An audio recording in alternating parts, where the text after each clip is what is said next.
Welcome back to Forex Professional Training in Financial Markets. Andrew's Pitchfork failure, respond and warning lines will be studied in this session. Failure in Andrew's Pitchfork. In an Andrew's Pitchfork pattern, if a price crosses the third pivot line after it has touched the first pivot line, then any buy signal would be invalid in a bullish pattern. On the other hand, if a price passes the third pivot line after it has touched the first pivot line, then any sell signal would be unreliable. In another failure condition, in a bullish format, if a price touches the third pivot line after it has met the first pivot line, followed by another wave over the third pivot line, then crossing the third pivot line does not produce any sell signals. In a bearish format, if price goes near the third pivot line after it has met the first pivot line, followed by another wave lower than the third pivot line, then crossing the third pivot line does not produce any buy signals. A bearish example on MetaTrader 4 illustrates the first failure format. After a price has crossed the third pivot, there would not be any sell signal on this pattern. In another example, on an upward trend, a pattern could not create any buy signals after the price has crossed the third pivot line towards the bottom.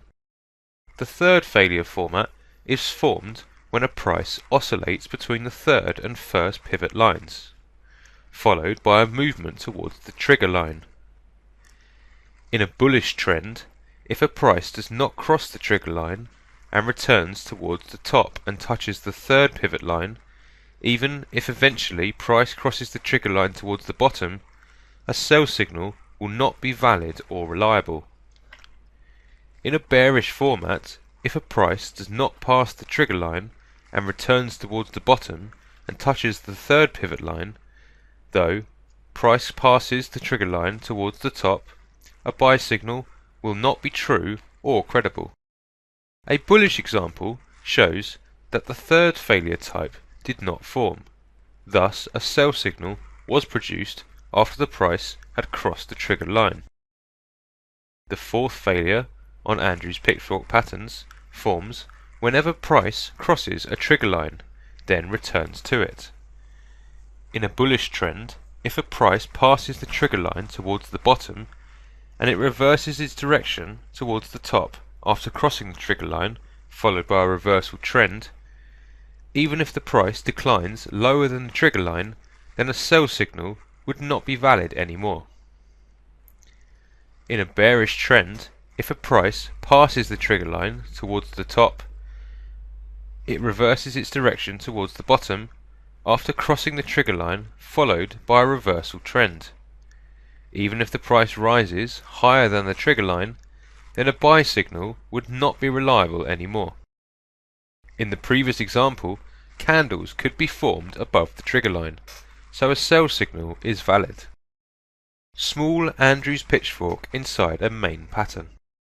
If a smaller Andrew's Pitchfork pattern forms inside another Andrew's Pitchfork pattern, there would be some advantages, such as SL would decrease, TP would increase, another confirmation on defined signal. A small bearish pattern forms inside a main bearish pattern, while a small bullish pattern would be in a bigger bullish pattern. Small patterns can be detected in shorter time frames. An example shows how to find a smaller pattern. On a downtrend, a buy signal was produced. If a trader chooses a shorter time frame, there would be another small Andrew's Pitchfork pattern with a downward trend. After the trigger line was crossed towards the top, a buy signal was generated and the trader could place a buy order with SL price under the last valley. After small fluctuations, price has reached the desired TP price and it continued its uptrend towards TP price of the main pattern. Warning line. In an Andrew's Pitchfork pattern, a trader can measure the distance between the third and the first pivot lines, called R. In a bullish type, 3 parallel lines can be drawn under the third pivot line. In a bearish type, 3 parallel lines can be placed over the third pivot line.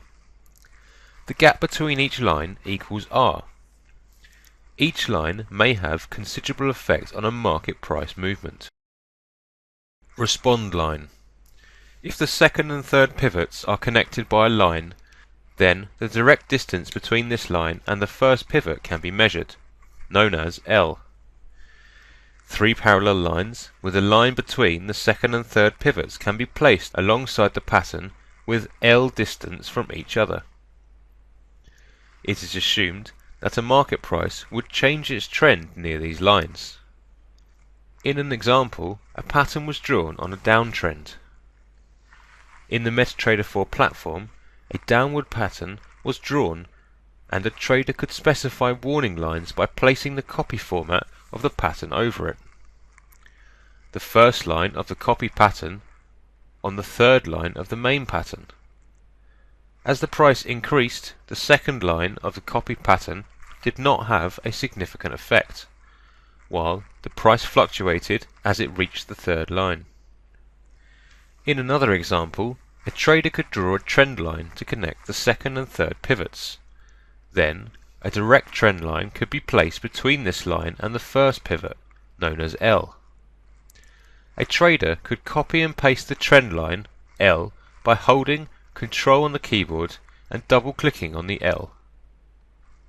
4 duplicate L lines could be placed on the first pivot line after the connecting line between the second and third pivot.